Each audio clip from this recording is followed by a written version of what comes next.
Hey you guys, it's Michelle. I am out and about running some errands, getting some sun therapy, coming to you from the car. And you know, I'm really excited about some things. And I was like, let me come on here and share it.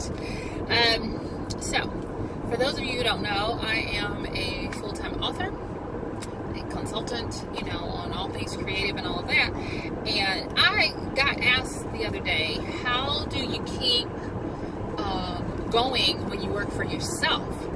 Now I want to make a reference to a book first that I really like.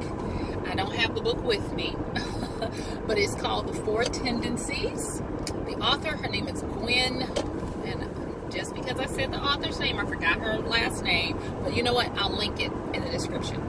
So The 4 Tendencies is a great new way of looking at how you go about doing what's expected of you. Crib notes. She talks about 4 different ways people deal with their expectations of themselves and others. And the reason why I'm even mentioning this is because when you work for yourself, you have to have and set certain expectations for what you're going to get done, how you're going to feed yourself, how you're going to work and get things completed. And so this is real important. So real quick, because I do want you to get her book and show her some love. She talks about the 4 ways people tend to meet expectations for themselves and for others. Number 1, and they're not in any type of order, but number 1 is called the upholder. This is the person who is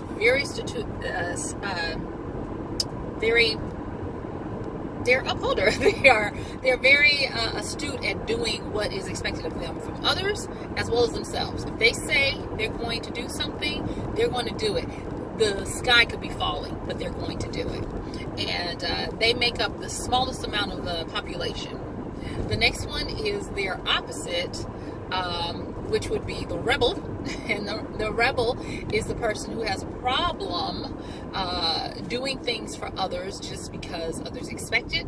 And a lot of times they have problems doing things for themselves when they say they're going to do something. They can reason out, you know, I'm not going to do that. Or sometimes subconsciously they reason out not doing stuff, even if it's for their good. So that's the rebel. On the side, that's kind of like the upholder, and this is the majority of the population, and she calls these the obligers. Now, the obligers, this is when you're able to meet expectations for others, but it's when you have to do it for yourself that's the hardest. Expectations, meaning, say for instance, you need to lose weight. And the doctor says, you need to lose weight or you're going to, you know, have problems. And you try and it starts. But if you don't have someone that's willing to go to the gym with you to work out, you drop off. Or it becomes harder to do when no one's holding you accountable. But if you had to do it for your job and it was like based on your performance and that kind of stuff, oh, no problem. You would be able to do it.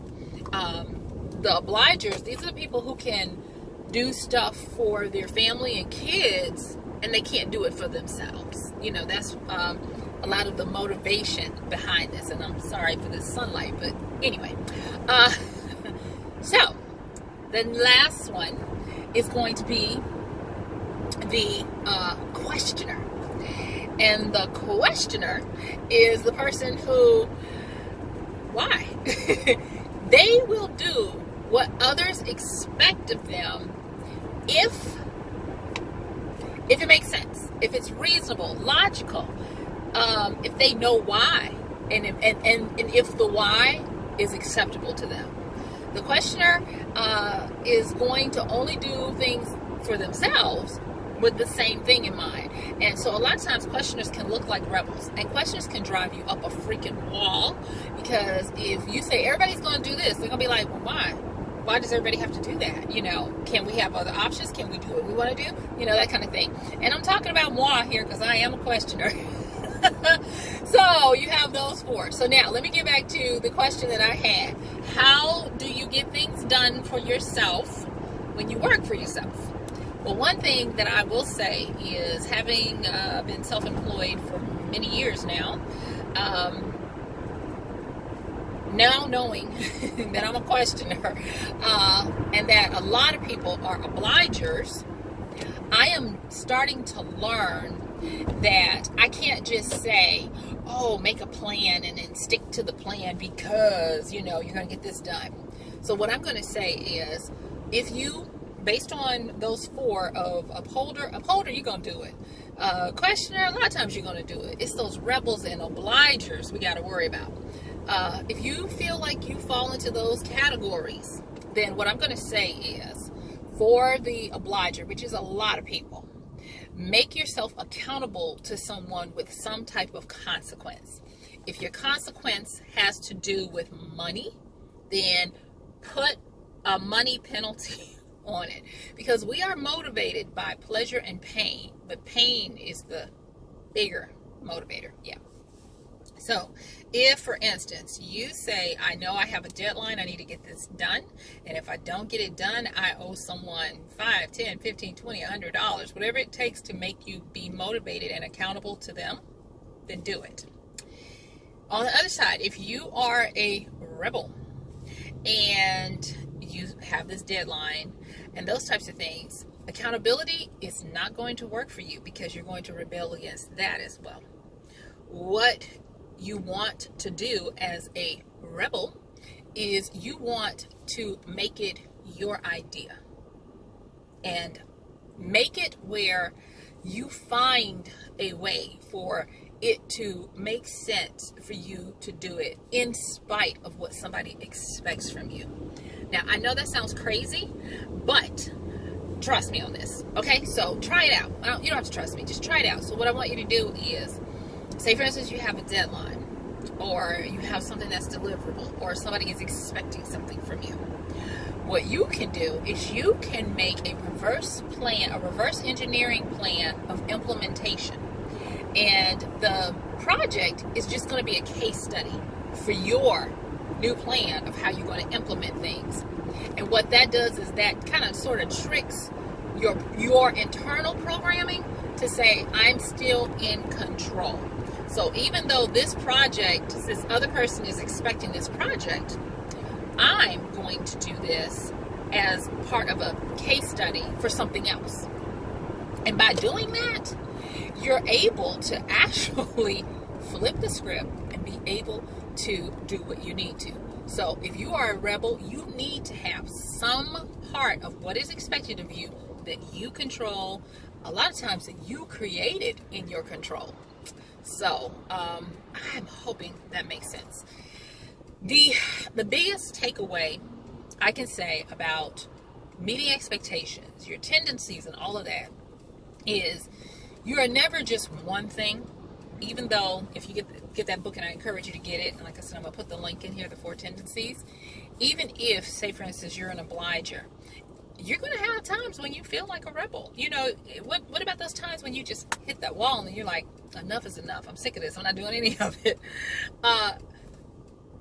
Get an opportunity to give yourself a break, but don't make it your norm. You know, so if you're having problems meeting your goals, and you're trying, you know, and you really want to do it, take a look at those tendencies and see if there is something in there that can help you. So let me just recap real quick, and then I'm gonna let you go. So if you're an upholder, basically you're going to do it because you said you were going to do it. And it didn't even matter if other people are expecting it. The fact that you said you were going to do it, you're going to get it done. If you are an obliger, get an accountability person and put some type of punitive monetary, if that's your thing, reward associated with it, so you'll get it done. If you are a questioner, I forgot to talk about questioners. If you are a questioner, like the rebel, you will need to make sure that it makes sense to you. And I'm going to just say, if it does not make sense to you, then instead of just ignoring it and putting it off, communicate. This doesn't make sense to me, or I have questions, I have issues, I have resistance to this, and see about using your communicative skills to change up. I've had to do that a lot of times when I was doing something. That's why I don't like working for other people, because if there's an element of something I'm supposed to do and it does not make sense, I find that my rebellious side actually starts coming in. I'm like, I'm not doing that part. You can do it. And that causes problems. And so what I've had to learn is go back, talk with the person. And 9 times out of 10, it was just a simple need of my knowing why. You know, so if you're a questioner, your need to know why and your reasoning, get that information so that you can get it done. If the simple reason is so I can pay my mortgage or my car payment or whatever, or I can have shelter and live, that should be a good enough one.